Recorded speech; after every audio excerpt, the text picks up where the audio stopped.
এই কিউট মানুষগুলো মানে দেখা যায় সামটাইম, আর ধাপ করে যে লাইক এটা দেখেন না, এটাকে কি বলে জানি না, যে মানে এই ডিভাইডার নাকি আই ডোন্ট নো। তো এইখান থেকে না মানে এখানে এসে দাঁড়ায় না এরকম ঢোলে।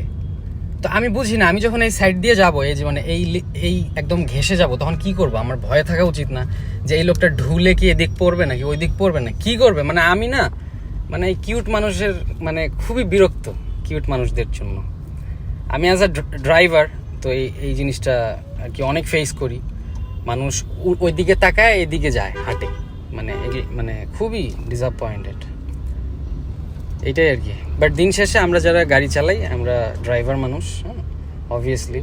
সো দ্যাটস ওয়াই আমাদেরই দোষ আর কি। আপনি ফল্ট তারা করুক, but they don't care, they don't care about this. But আপনি চালাইতেছেন, আপনি ড্রাইভার, আপনি লাগাইছেন কেন? লাগানো যাবে না। সো লাগালাগি অফ করে দিয়ে আপনারা আমার ভিডিওটা